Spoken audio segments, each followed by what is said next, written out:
On September 15, 2018, a man who spent his entire life teaching others how to survive the wilderness walked into the Great Smoky Mountains with his little daughter and never returned. His name was Ethan Ward, a respected survival instructor, and by his side was 3-year-old Maya, strapped safely into a child carrier for what should have been nothing more than a short family day hike. The trail they chose, Cataract Falls, was well marked, easy to navigate, and considered one of the safest routes in the entire park. Yet, before nightfall, both father and daughter had vanished without a trace. Search teams poured into the mountains, helicopters scanned the valleys with thermal cameras, and bloodhounds traced their scent only for the trail to end abruptly at a bend in the forest known as Devil's Elbow. Not a single piece of evidence was found. For years, the disappearance of Ethan and Maya joined the long list of unsolved cases buried in the Smokies' dark history. Some whispered about accidents, others suspected foul play, but no one could say for sure what happened that day. And then, 5 years later, a sudden autumn storm peeled back the mountain's silence. Hidden deep inside a limestone crevice, hikers stumbled upon skeletal remains that would finally confirm Ethan's fate. But the discovery only deepened the mystery, because while Ethan had been found, his daughter was nowhere to be seen. Where had Maya gone? How had a 3-year-old child vanished into the wild without leaving behind a single trace? And if she had survived, who had taken her in? The answers would not come from the mountains, but from a quiet suburban home hundreds of miles away, where a family secret had been waiting to be exposed. Ethan Ward was not the kind of man anyone expected to disappear. At 35 years old, he had built his life around the outdoors, spending more than a decade teaching survival courses throughout eastern Tennessee. To weekend hikers, he was the patient instructor who could explain how to build a shelter with nothing more than branches and leaves. To military trainees, he was the man trusted to demonstrate how to navigate dense terrain under pressure. His philosophy was simple: respect the wilderness, prepare for the unexpected, and always have a way out. That cautious mindset made him admired and made what happened all the more baffling. Ethan lived with his wife Rachel and their only child, 3-year-old Maya. Rachel worked as a landscape architect, and although she appreciated nature's beauty, she had a deep respect for its dangers as well. When Ethan suggested taking Maya on her first proper hike, Rachel hesitated. She worried about accidents, wild animals, or sudden storms. But Ethan's thorough preparation and calm confidence slowly reassured her. He had purchased a premium child carrier designed for safety, checked every strap and buckle, and mapped out the route in detail. For him, it wasn't just a walk in the woods. It was the beginning of teaching his daughter to love and respect the wild.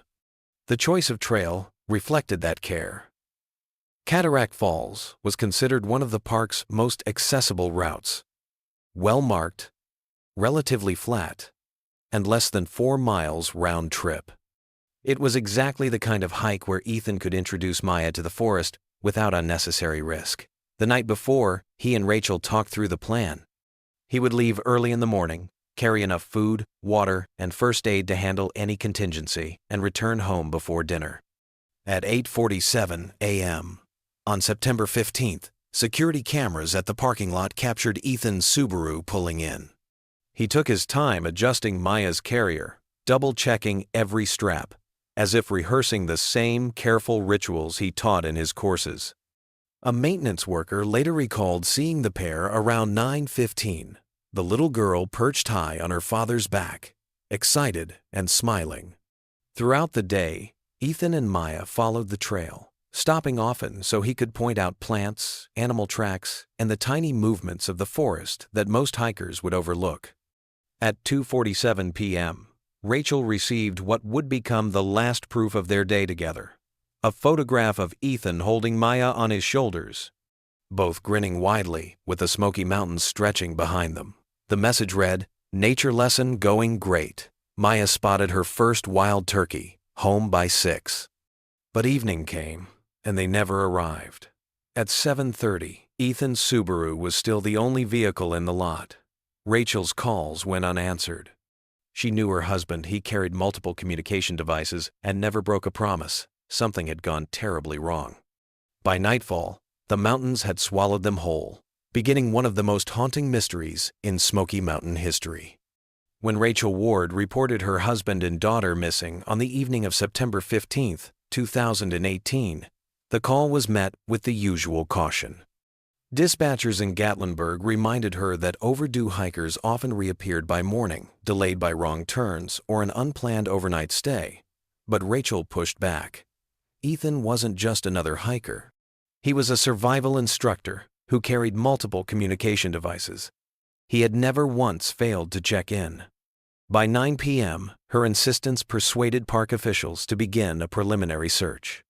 Veteran Ranger Daniel Hartman was among the first to respond. Driving the access roads near Cataract Falls, he swept the darkening forest with high-powered spotlights, searching for any sign of movement or reflection. The temperature was already dropping into the mid-40 seconds, and though Ethan and Maya were dressed for daytime hiking, extended exposure to cold raised the specter of hypothermia. By 11:47 p.m., Rachel filed a formal missing persons report.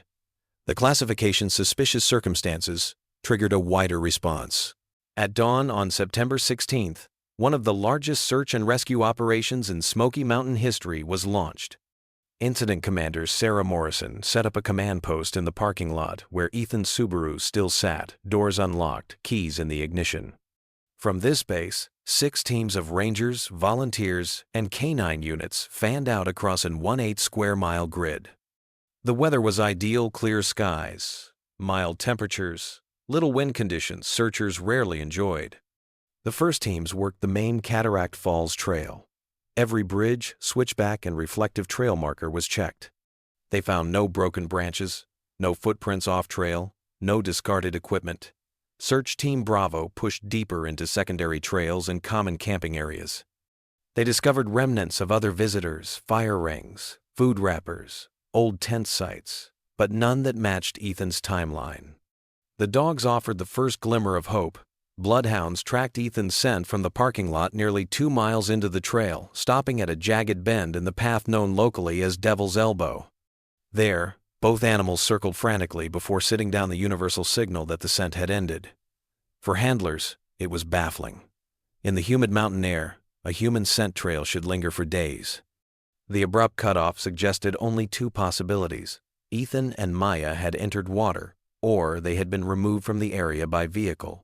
Neither explanation fit what was known. On September 17th, helicopters equipped with thermal imaging began sweeping the valleys. Their cameras scanned ridges and crevices for the faintest trace of body heat. For 47 hours, aircraft flew systematic grid patterns over the region. They found nothing. Ground teams expanded their search outward on the 3rd day, reaching zones that would have been impossible for Ethan to reach while carrying a child. The Tennessee Bureau of Investigation sent personnel, while the Civil Air Patrol deployed aircraft for aerial photography. Local fire departments contributed nearly 100 volunteers. By September 19th, 4 days into the operation, more than 200 people were combing 27 square miles of wilderness. Still, there was nothing. Not a piece of clothing, not a scrap of gear. Searchers began to accept a grim reality. Standard missing person protocol predicts most hikers are found within 72 hours, alive or dead. The Ward case defied those odds. The media descended quickly. News trucks camped at the trailhead. Local papers ran headlines about the survival expert who vanished. Rumors spread: had Ethan staged his disappearance? Was Rachel involved? Online forums dissected every known detail, and strangers judged Rachel's interviews for signs of guilt or deception. On September 22nd, a week after the disappearance, the active search was scaled back to weekends only. Hartman filed a 27-page report summarizing the effort. 847 acres searched systematically, 2,247 volunteer hours logged, 0 physical evidence recovered. On October 1st, the operation was declared inactive. Ethan and Maya's names were added to the growing list of 47 individuals who had vanished in the Smokies since 1930, most never to be found. For Rachel, the closure of the search was unbearable. To her, it was not a conclusion but a betrayal. Somewhere in those mountains, her husband and daughter had disappeared without a trace, and the wilderness offered no answers. But the Smokies keep their secrets only for so long. When the official search was scaled back in October 2018, Rachel Ward refused to accept the word inactive. For her, the disappearance of Ethan and Maya was not a closed case. It was an open wound. In November, she hired Meridian Investigations, a private firm known for tackling cold cases. Led by former TBI investigator James Chen, the team re-interviewed every witness, analyzed cell tower records, and even ordered new aerial surveys of the area. For 8 months, they pursued every possible lead. Rachel poured nearly $40,000 into the effort, selling the family home and downsizing to a small apartment. By the summer of 2019, Chen admitted what Rachel had already feared. The trail had gone cold. Rachel's determination only hardened. Every weekend, she returned to Cataract Falls, walking the trails where Ethan and Maya were last seen. She carried laminated photos of her husband and daughter, stopping hikers and asking if they had noticed anything unusual. Many offered polite sympathy, while others admitted later they felt unsettled by her intensity. Ranger Daniel Hartman, who had led the original search, continued to take her calls. His logs between 2019 and 2020 list 17 occasions when Rachel reported possible clues, unfamiliar items, strange animal behavior, distant sounds. Hartman investigated each one, but none produced results. Then came the pandemic. Park closures and travel restrictions forced Rachel to pause her weekly visits, but her obsession simply shifted online. She launched a Facebook group, Finding Maya and Ethan Ward, that drew over 3,000 members. True crime enthusiasts, amateur sleuths, and conspiracy theorists all joined, swapping theories and poring over maps. Some volunteers even organized small-scale search parties in remote corners of the park. Public sympathy for Rachel was strong at first, but as years passed, the tone shifted. Online forums began to speculate about her mental state. Some argued she had sacrificed her career and stability to chase ghosts. Others spun wild theories: government cover-ups, secret experiments, even abduction by strangers passing through the Smokies. The Ward disappearance became both tragedy and folklore. Tour guides in Gatlinburg wove the story into ghost walks, claiming hikers could still hear a father and daughter calling for help on quiet nights. Rachel wrote letters begging them to stop. Her pleas were ignored. By 2022, the case occupied a strange place in the public imagination, too well known to be forgotten, yet too cold to attract new evidence. Podcasts retold the story. Books devoted chapters to it, but no one could move the mystery forward. For Rachel, the silence was the cruelest answer of all.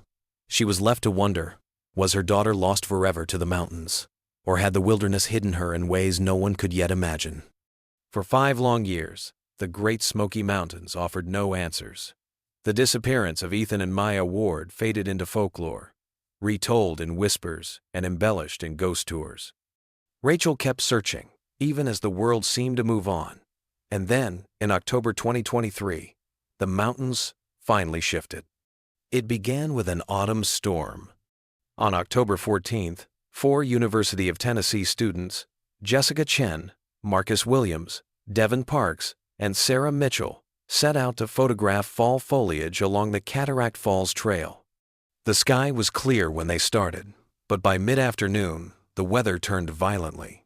Sheets of rain swept across the ridges, and winds gusted up to 40 miles per hour. The group retreated toward a cluster of limestone formations known locally as Cathedral Rocks, seeking shelter from the storm. Inside the towering stone pillars, the students found shallow caves and narrow fissures that shielded them from the rain. As they waited, Jessica, a geology major, wandered with her camera, documenting rock formations. That was when she noticed something unusual. A scrap of fabric protruding from a tight crevice between 2 limestone slabs. At first, she thought it was trash. But the color and texture looked like weathered nylon, the kind used in outdoor gear. Curiosity drove them closer. Using their phone flashlights, the students peered inside. What they saw made them fall silent. About 8 feet in, partially buried beneath rocks and decomposed leaves, lay human skeletal remains. Surrounding the bones were fragments of gear, a deteriorated backpack, a stainless steel water bottle, and the twisted frame of a child carrier. Devon dialed 911 immediately. His call, logged at 2:47 p.m., triggered a rapid response. Park rangers and Sevier County deputies arrived within hours, sealing off the site. By the following morning, forensic teams led by Dr. Patricia Lawson of the Tennessee Department of Health began carefully extracting the remains. The bones were confirmed to belong to an adult male, roughly 30 to 40 years old. A fractured pelvis and a shattered femur suggested a violent fall. The equipment told its own story: a GPS unit with a cracked screen, a satellite communicator smashed from impact, and a water bottle engraved with E. Ward Wilderness Survival Training. Dental records provided confirmation within 48 hours the remains were those of Ethan Ward. The discovery answered one haunting question but immediately raised another. There was no trace of Maya. The child carrier was empty, with no evidence she had occupied it recently. None of her clothing, toys, or personal belongings were present. Dr. Lawson's team concluded that only one person had died in the crevice. Equally troubling was the location itself. Cathedral Rock sat only about 1.2 miles southeast of the Cataract Falls Trail within the original 2018 search grid. Yet the crevice where Ethan's body was found was so narrow and concealed that it had been overlooked. Forensic evidence suggested Ethan had survived his fall for 1 to 3 days. Makeshift shelter attempts, rationed water, and the positioning of his gear indicated he had fought to stay alive. The tragedy was undeniable. A survival expert, immobilized by injury, dying alone in the cold darkness. But the greater mystery lay in what was missing. If Ethan had perished here, what had become of 3-year-old Maya? Had she wandered off, been taken in by strangers, or simply vanished into the wild in a way no one could explain? On October 17, 2023, Detective Lieutenant Ashley Rodriguez officially reopened the case, this time as both a death investigation and an active missing child inquiry. After half a decade of silence, the Smoky Mountains had finally given something back. But instead of closure, it offered a new and darker riddle. The discovery of Ethan Ward's remains should have brought closure. Instead, it deepened the mystery. Searchers had expected to find both father and daughter together, but the limestone crevice at Cathedral Rocks yielded only Ethan's bones. No clothing, no shoes, no small belongings hinted at where Maya had gone. For investigators, the absence of evidence was more disturbing than the remains themselves. 3 days after the recovery operation began, forensic technician David Kim returned to the site for one final sweep. Crawling through loose stone near the crevice, he spotted a glint of metal wedged beneath a rock. It was a folding knife, a Benchmade 940, a premium model favored by experienced outdoorsmen. At first glance, it could have belonged to Ethan, but investigators quickly realized it did not match any item in his recorded gear list. The knife carried custom engraving, the initials TG, followed by a date, 06/12/15. The steel was in far better condition than Ethan's corroded equipment, suggesting it had not been exposed to the elements for 5 years. Instead, it appeared comparatively new. This single object, small enough to be overlooked in 2018, cracked the case wide open. Detective Rodriguez traced the serial number through Benchmade's customer records. The knife had been purchased online in July 2018 by a man named Thomas Allen Granger, a 42-year-old insurance adjuster from Memphis, Tennessee. Married to Elaine Margaret Granger, Thomas had no criminal record. Yet financial records revealed something curious. In September 2018, just as Ethan and Maya vanished, the Grangers had taken a road trip through Tennessee and North Carolina in their recently purchased camper van. Their credit cards showed fuel purchases in Gatlinburg on September 14th and Sevierville on September 16th, placing them in the Smoky Mountains at the exact time of the disappearance. More unsettling evidence emerged when investigators examined the couple's social media. Starting in late 2018, their profiles filled with photos of a little girl they called Anna. Birthday parties, school events, family vacations. The child was consistently presented as their daughter. But public records showed no adoption filings, no birth certificate for an Anna Granger, and no foster care placement. Detectives began scrutinizing the photographs. In one, taken at a swimming pool, the girl bore a distinctive birthmark on her left shoulder, the same one noted in Maya Ward's pediatric records. In another, her hair showed a unique cowlick pattern, identical to the one Rachel Ward had described years earlier. The resemblance was undeniable. School records deepened suspicions. Anna was enrolled in Crestwood Elementary in October 2018, just 1 month after Ethan and Maya vanished. Her enrollment documents included a birth certificate listing her as Anna Marie Granger, born June 3, 2015, in Nashville. But when the Tennessee Vital Records Office was consulted, no such child existed. The certificate serial number belonged to an entirely different person. It was a forgery sophisticated enough to require access to official templates and specialized printing equipment. Financial statements filled in more gaps. On September 16, 2018, the day after Ethan and Maya went missing, Elaine Granger purchased children's medication, bandages, and antiseptic at a Walgreens in Sevierville. Security footage confirmed her presence. 2 days later, the couple paid for services at a Knoxville veterinary clinic. The receptionist recalled the strange incident. A couple had brought in a small child, not an animal, asking for first aid for cuts and scratches. That child, blonde and around 3 years old, matched Maya's description. The final thread came from their payment history. A September 20th charge to an entity calling itself Volunteer State Documentation. Investigators later determined this was a front for forged identity services advertised on the dark web. It was the likely source of Anna's false birth certificate. Piece by piece, the picture became horrifyingly clear. Ethan had died in the mountains. Maya had not wandered away or been lost to the wild. She had been taken. The Grangers, childless after years of failed fertility treatments and multiple miscarriages, had encountered Maya in the aftermath of Ethan's fall. Instead of alerting authorities, they had claimed her as their own. Detective Rodriguez coordinated with Memphis police to begin surveillance on the Granger residence. What they found confirmed their fears. Living in a modest brick house on Shelby Drive was a healthy, smiling 9-year-old girl known to her neighbors as Anna. To everyone else, she was the Granger's daughter. But to investigators, she was almost certainly Maya Ward, the child who had vanished 5 years earlier. The engraved knife, forgotten in the rocks of Cathedral, had broken half a decade of silence. Now, it pointed directly to a suburban family whose carefully constructed lie was about to collapse. By late October 2023, the circumstantial evidence had become overwhelming. Surveillance teams in Memphis confirmed that the Grangers were raising a girl who looked exactly like Maya Ward. School enrollment documents were forged, medical records didn't exist, and the child bore the same physical identifiers Rachel Ward had described 5 years earlier. But investigators still needed undeniable proof. That meant DNA.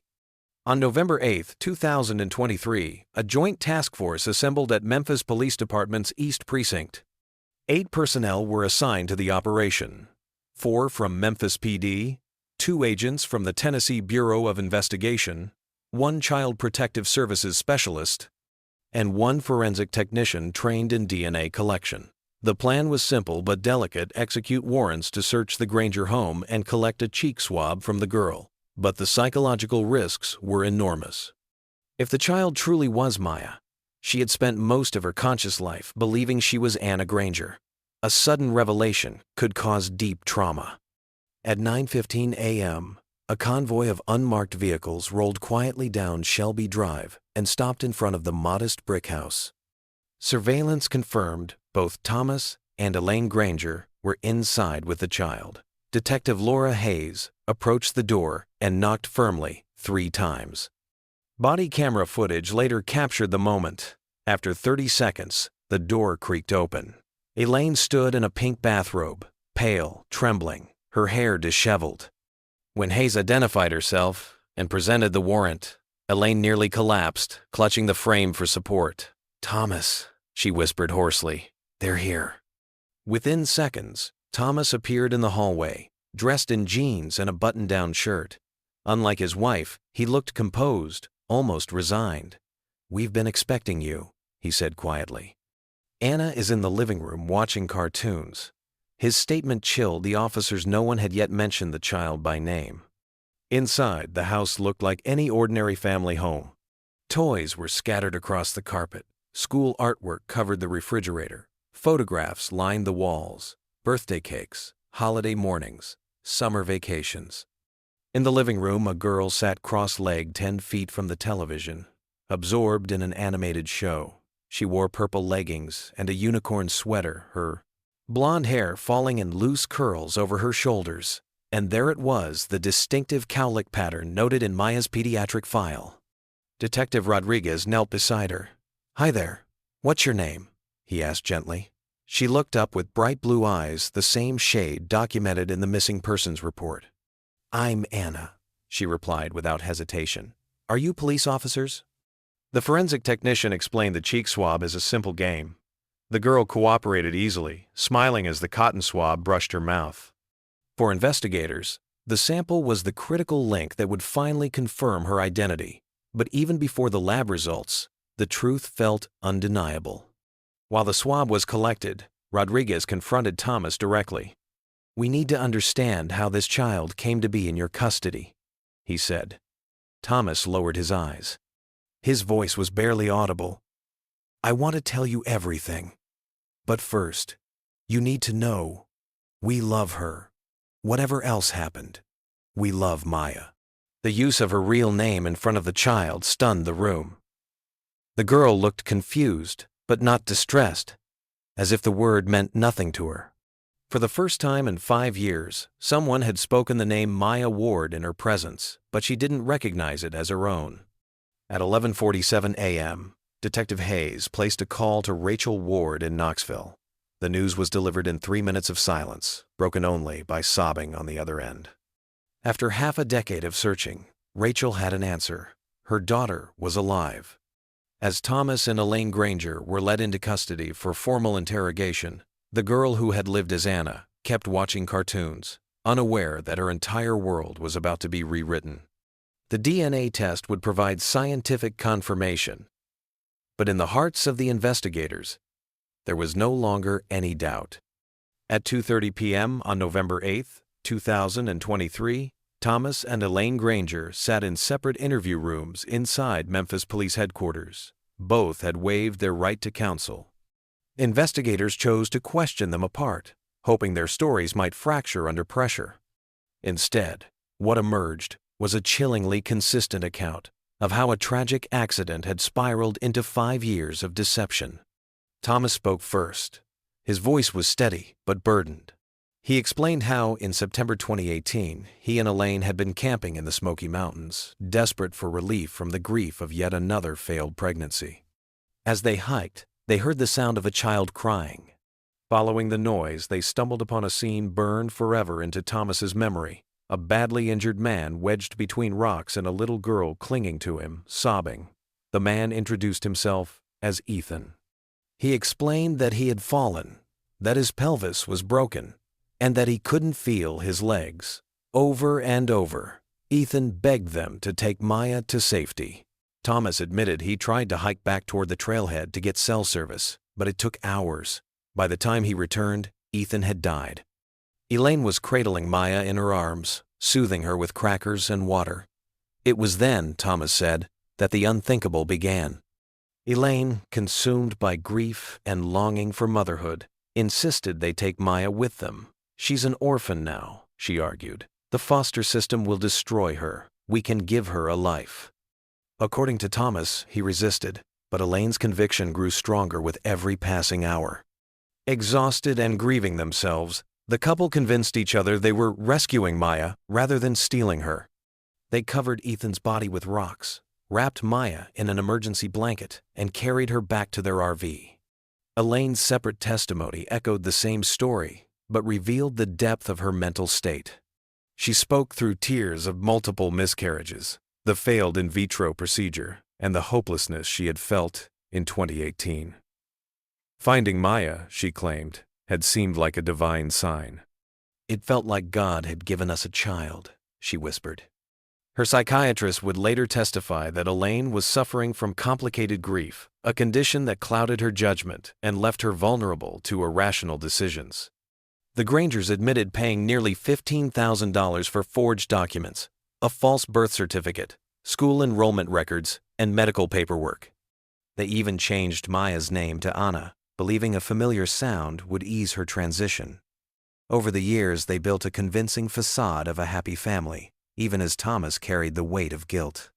The engraved pocket knife he dropped at Cathedral Rocks, he confessed, had been his only link to the truth, an object he thought he might someday use to prove what really happened.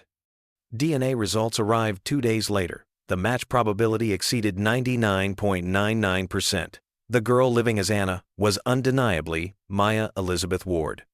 For Rachel, the confirmation was bittersweet. Her daughter was alive, but she no longer remembered her. And the people responsible had built their lives around the lie. The truth had finally emerged, yet it carried wounds that would take years to heal. When the DNA results officially confirmed that Anna was in fact Maya Elizabeth Ward, the legal system moved quickly. Thomas and Elaine Granger were charged with kidnapping, child endangerment, and failure to report a death. But solving the case did not automatically heal the deeper wound, that of a little girl who no longer remembered her true mother. On November 9th, Rachel Ward traveled to Memphis, accompanied by a child psychologist, Dr. Michelle Santos, and a victim services coordinator. The reunion was arranged in a carefully controlled environment inside a child advocacy center. The room was painted in soft colors, filled with toys and books. When Maya entered, she looked around curiously, holding the hand of a social worker. Rachel, who had imagined this moment for 5 agonizing years, could only whisper her daughter's name. But the child's reaction was heartbreaking. Maya tilted her head in confusion. She did not recognize Rachel. To her, Mommy meant Elaine. She had lived more than half her life in the Grangers' home, attending school, celebrating birthdays, and being tucked into bed by the people she believed were her parents. Her earliest memories of Ethan and Rachel had been blurred by the fog of toddlerhood. Now, faced with her biological mother, she simply saw a stranger in tears. Family court faced an impossible balance, acknowledging Rachel's rights while protecting Maya's fragile identity. Judge Maria Gonzalez ordered a 6-month supervised reunification process. Immediate full custody could have traumatized the child. Instead, Rachel was granted structured visits, gradually increasing in frequency and duration. Dr. Santos oversaw every interaction, guiding both mother and daughter through the delicate process of rebuilding trust. At first, the visits were awkward. Maya clung to the name Anna, drawing pictures signed with it, asking repeatedly when she could see Mommy Elaine and Daddy Thomas. Rachel, though devastated, remained patient. She brought storybooks Ethan had once read to Maya, family photographs, and a small stuffed animal from her old nursery. Slowly, fragments of recognition began to flicker. Maya smiled when Rachel hummed a lullaby she hadn't heard in years. She grew curious about the photographs, pointing at Ethan's face and asking questions. To support the reunification, Rachel sold her Knoxville apartment and relocated to Memphis, ensuring stability in Maya's schooling and friendships.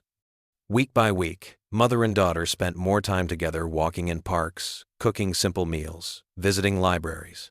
The bond, fragile at first, began to strengthen. Psychologists warned the process would take years. Some memories might never return, and Maya would always carry a dual identity. Yet Rachel accepted this reality. For her, every moment spent with her daughter, even if she answered to the name Anna, was proof that hope had not been in vain.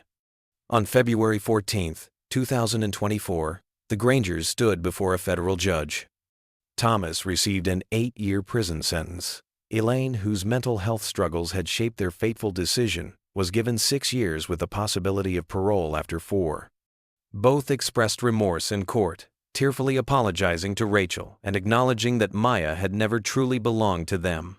Their actions had been born of grief, but grief did not erase the crime. 1 month later, Ethan Ward was finally laid to rest. On March 15, 2024, Rachel and Maya attended his burial at Highland Cemetery in Knoxville.